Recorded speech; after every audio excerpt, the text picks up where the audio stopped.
Hi, everybody. Janae here with the Leadership Remix. I figured that today was a great day to bring you all a Storytime video. I've been saying I wanted to do one, do several actually, um, and I have not put one out yet, unless you count, my first video as a Storytime, which kind of it is. But I was sitting here doing some administrative work and took a break, grabbed some lunch, got some green juice, all of that stuff. And in the background, watching people react to Domani, um, one of T.I.'s sons, who to me has been the best part of this T.I. 50 Cent thing that's been going on. But anyway, like I said, I took a break and I was like, you know what? I have not filmed the story time yet. Let me go ahead and do that now. So this is about a challenging point in my leadership history, as you can probably tell from the title. But so this, I'll just say it. This is a time where I used ableist language in a mass email and had to deal with the consequences of that. So um, I'll give some context. This was when I was working at an organization called City Year, and I was a program manager at the time. So um, the way City Year worked, it is still an AmeriCorps organization, and so a lot of the funding for the organization came from the government. So Corps members, AmeriCorps members, would have to account for their time because that was part of the contract and everything. Like to be compliant with the grant for the money and all of that, people had to do a certain amount of had to serve a certain amount of hours, 1,700 hours, and so everybody's time had to be accounted for, and it couldn't count you couldn't do it from home, like you couldn't work from home. That doesn't count. Like your supervisor had to be there to, or some staff member had to be there to verify that you were working, and whatever. Staff members could work from home because they were salary, like you getting paid the same amount whether you work from home or not. um Not work from home, but do work at home. This was way pre-COVID. People were not really working from home. I think eventually we got maybe one work from home day at that job, or something like a flex day where you could whatever. Not important. But what I meant was, if you take work home with you, as in you're working after hours, um you know for staff members, it is what it is. For Corps members, the work didn't count towards your hours. You can still do it if you wanted to, but the work didn't count towards your hours unless there was a staff member there supervising and verifying the work that you were doing. So,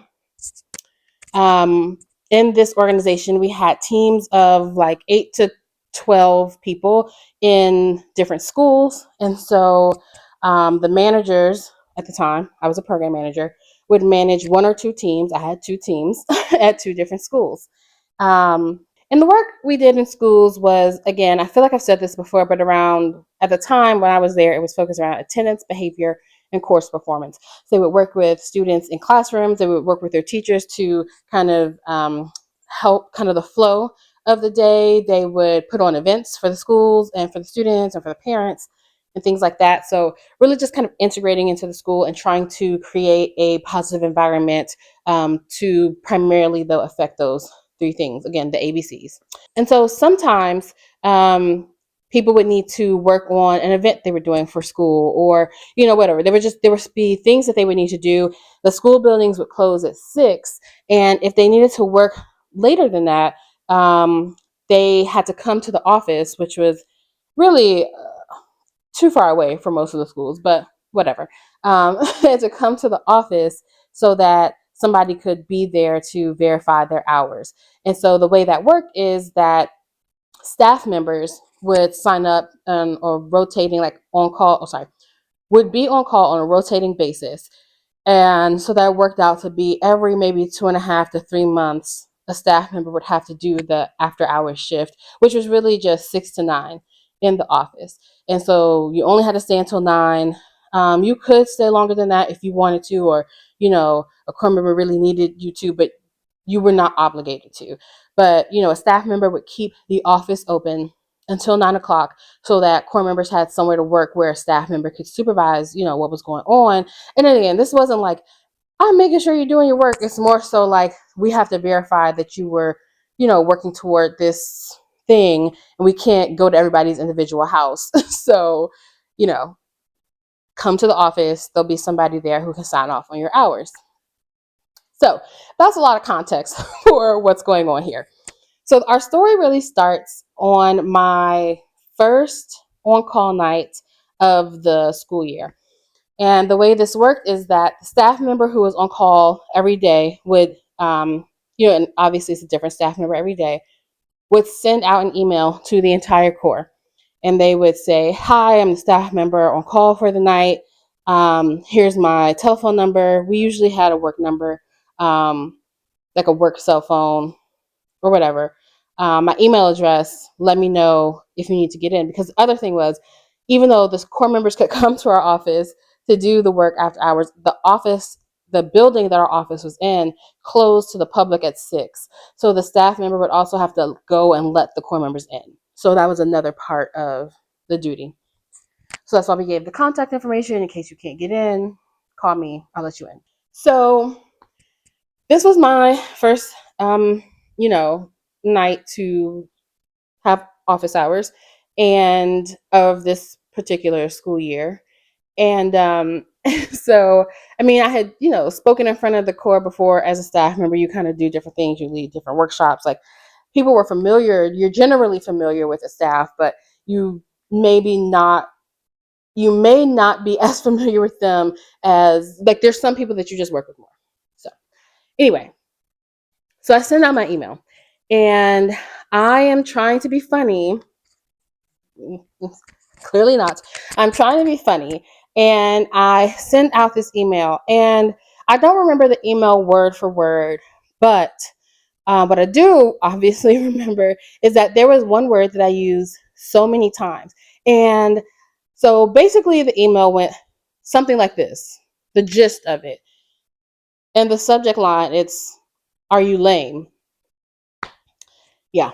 So in the, body of the email, I'm basically like, it's really lame if you have to come to the office after hours and do work. So, if you can avoid being lame, you should do that. But if you absolutely have to come to the office, blah, blah, blah, here's my contact information. But I probably said, went through the rest of the email. I probably said the word lame like 5 or 6 times. And the thing is, even if that weren't a derogatory term, it just, looking back, like the email wasn't funny. You know what I'm saying? Like it just, there was no need. It could have gone so many other ways. So I sent that out, right? And I go about my business. I'm doing work, whatever.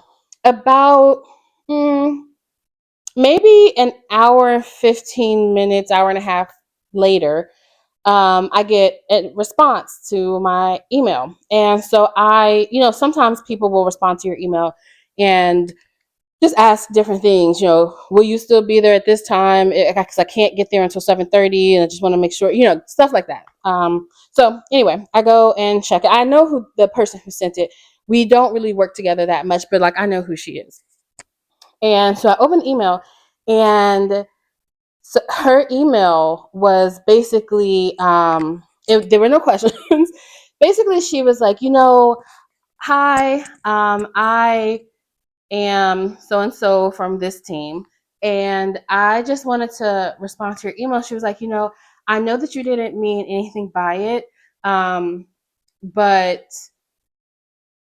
basically, I just wanted to let you know that this email was kind of offensive to me." So she was like, "I have family members and other loved ones who have physical disabilities, and the use of the word lame so much in your email was really offensive." And she was like, "Again, I know, from what I know about you, I don't think that you meant anything negative by it at all, but I just wanted to let you know, like, kind of how that was received." And so I read the email. Again, those weren't her, that's not word for word, but that's essentially what she said. And I was sitting there and I was like, oh shit. Sorry. Oh crap.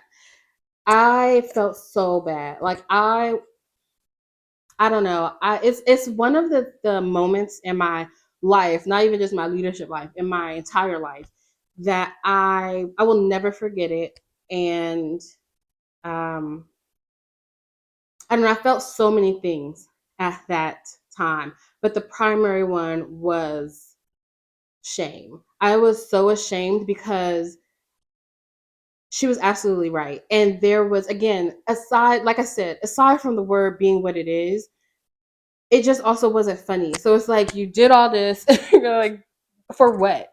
And even if it was funny, like that's not okay. But I'm just saying, like, in all aspects, the email failed. Aside from just giving the information that I was trying to give, but other than that, the email failed on all accounts. But I felt so bad because the thing is, I am not unaware. Like I was aware that the word lame had that connotation. But in my brain, it was not the primary connotation. And obviously, what I meant by lame was like uncool. That's kind of the route that I was going with that word. And so I really sat back and I was like, that's really messed up. And like, yes, again, it wasn't the negative connotation of the word wasn't in the forefront of my mind, and it was nowhere in my intentions. But the impact of that was still something that I had to reckon with. Um, and like I said, I felt terrible. Um, and especially because and not well whatever especially because she was so graceful, you know. She It was completely a teachable moment. And that is why one reason why I will always say that you can learn from anybody. Like technically in the hierarchy of things, like I was like my position is above hers in the hierarchy. You know what I'm saying? Like I don't believe anyone's above or below anybody. But in the you know what I'm saying, on the organizational chart, that's the power dynamic there. And um but she still wanted to let me know, and I respected that so much because I know that maybe in the same situation I might not have in her shoes felt comfortable doing it. Oh, and she did mention in the email that she had talked to her manager about, like, her manager and I obviously are like teammates, we have the same position, all the program managers were on the same team, you know. And she had CC'd her program manager as well. And so again, I'm just kind of sitting there thinking that through, feeling really terrible. And even though so it also kind of brought into focus the ways that ableism and all the isms sneak into the way you are and the way you interact, even when you don't mean it, even when you don't want it to. You know what I'm saying? Like again, like I said, I knew that connotation of the word lame, but it wasn't on the forefront of my brain at all. Like when I sent out that email, like at all. And but that's because that's my privilege to not think of that in that way.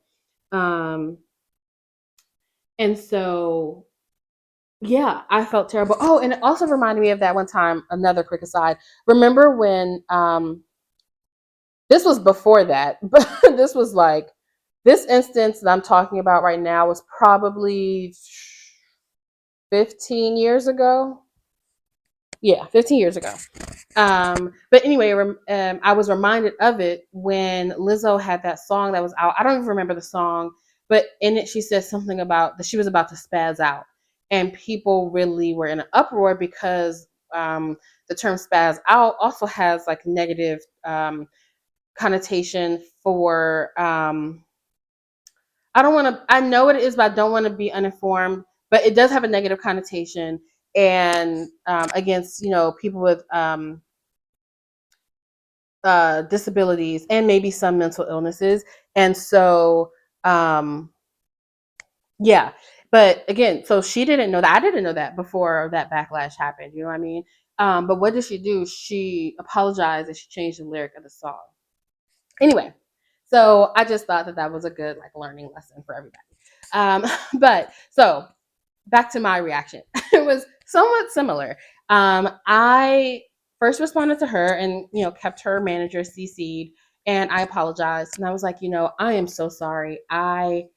again, like I told her, or like I just said, I knew that connotation of the word, but it was not in the forefront of my mind when I was writing this email. That is not an excuse. I'm really sorry to have offended you, and I, from the bottom of my heart, didn't mean it. Um, Basically, I was like, thank you so much for having the courage to let me know that. I'm thankful, that you basically felt comfortable, like sharing that with me. And I'm gonna learn from this and like take that forward. And I think I told her, people do the most out here. I think I told her in that email that I would send another email out to the core.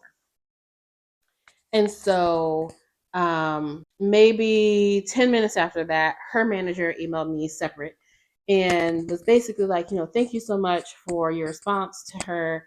She really appreciates it. My whole team appreciates it.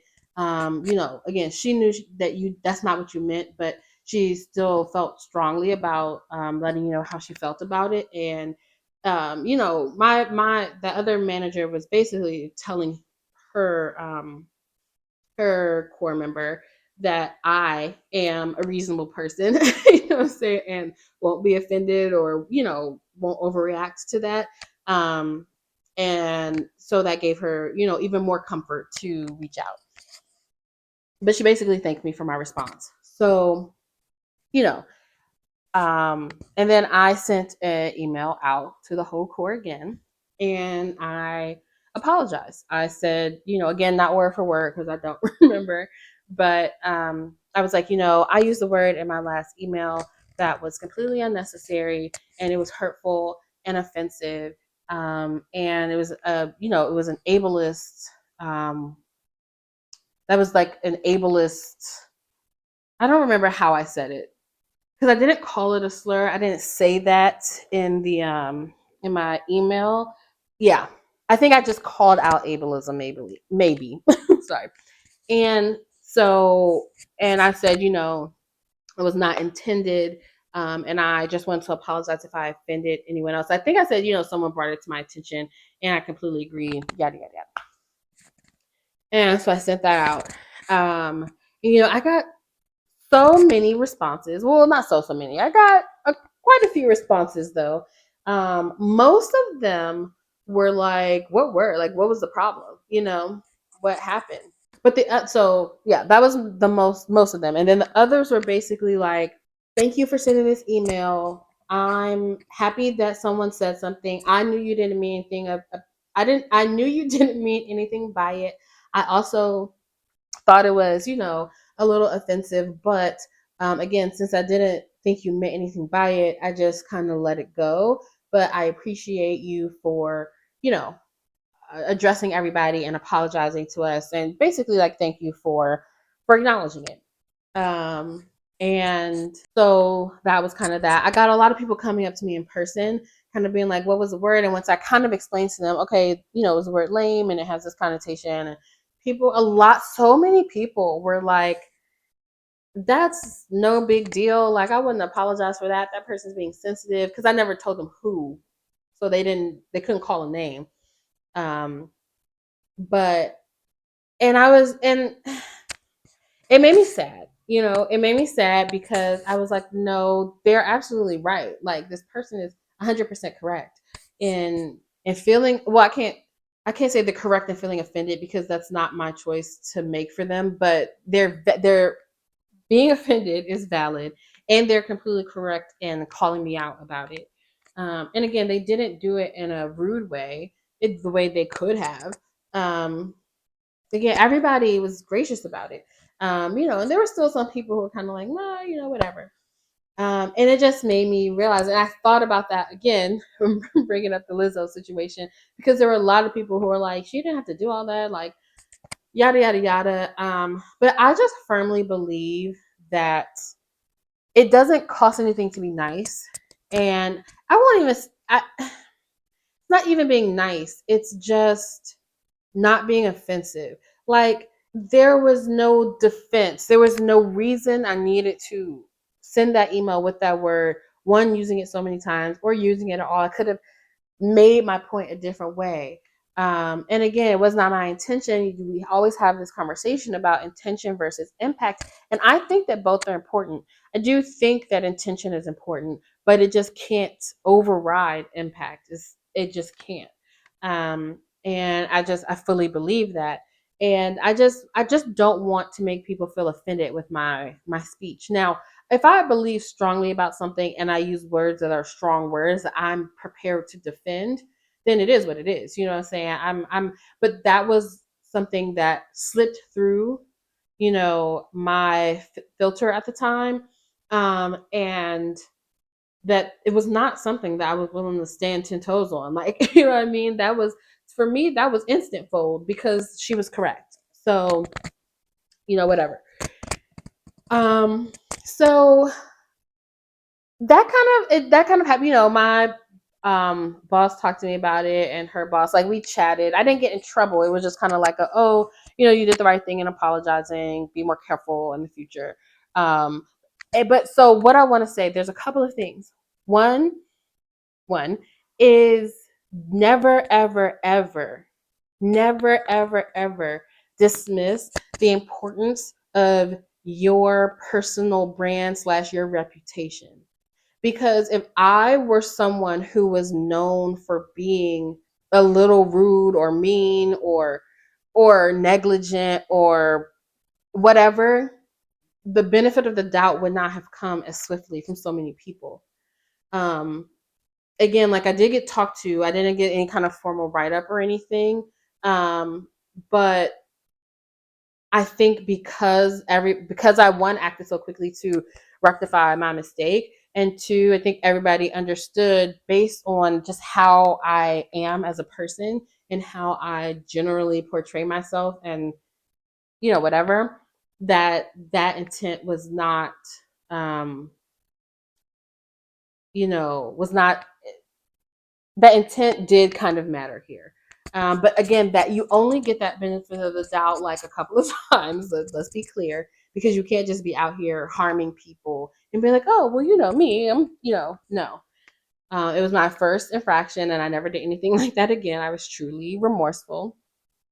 Um, but again, if my brand had been different, if people had thought of me differently because of the way I act and behave, um, that could have been very different. And the impact might be different if somebody is careless or rude or negligent. You might feel that core member might have felt more offended, and therefore the impact might have been magnified. Um, in a way that, one, is more hurtful in general, like, to more people, and two, could have been more detrimental to my career. Again, if I had a reputation of this type of thing, then maybe a more formal action would have needed to have been taken. So the importance, and I say brand and reputation, but that's really just about how you act, and making sure that the way you act is aligned with who you are as a person, that you don't fall into the traps of, like, and I'm not going to say I never had a bad day, you know what I'm saying, and that people didn't sometimes catch me on a bad day, but overall, in general, everybody understood that was just not in my character, like 100%. It just wasn't. Like, you know what I'm saying? So that was one thing. And two, it reinforced to me, one, the idea of power dynamics, which I mean, they're all around. You don't really need that reinforced. But the idea of courage in the face of those types of things. Again, that core member could have easily not, said anything to me. They might have been afraid to. They might have, for whatever reason, because again, in the organizational chart, I sit above them, and again, her courage to call me out and to do it gently but firmly was so commendable. And I think about that when I push back on people in instances where I might be, talking to someone who is above me on the organizational chart, because again, no one's above or below. Um, and I try and do it with respect and with the vision of whatever it is that we're doing, um, basically making it appropriate to the situation that we're in. I think that was something that really struck me and I really appreciated it. Um, and the other thing is, there are some times where the majority of voice is not going to be correct. That happens a lot. But, if I had listened to, well, one, I had already apologized. There was no need for me to listen to anybody. Nobody told me to apologize. I did it on my own. But if I had, let's say I had paused, let's say I had not immediately apologized, and let's say that I had, listened to people who were like, oh, that's not that big of a deal. Like, I think that person's just being sensitive. Um, Again, even hearing that, I would not have changed anything about my, you know, how I was going to handle the situation and apologizing to her and then to everybody. But if I had been swayed, you know what I mean, that also could have been negative because then that person either doesn't get an apology or doesn't get the apology that they deserve. Um, and again, it's just going back to who you are, how you are as a leader and as a human. Um, so yeah, that is the story of me using ableist language and a mass email at work. Um, that was I was definitely called out, definitely deserved it. And again, my response was just to apologize sincerely and but also to like personally, but then also on the stage that I, make the offense. So yeah, that's a story time about something that happened in my career during my time as a leader at a time where I'm proud of the response. I'm not proud of the action that had me called out, but I am proud of my response. Um, and I'm proud of it because it's just who I am. Like I never would have gotten that email and not immediately apologize and all of that. But yeah, so that's that. um, y'all know I be rambling, so let me actually get back to doing some work and turn on a fan because it is hot in here. It got hot all of a sudden. It's gonna be cold again in 2 days, but whatever. I am gonna go and let me know down below what you think about this story. If you have a similar story, yeah, I'd love to hear your thoughts. Give me a like, subscribe if you want to hear more stories like this and more talk about leadership and all that kind of stuff. And yeah, so now I will actually go and I will see y'all on the next one.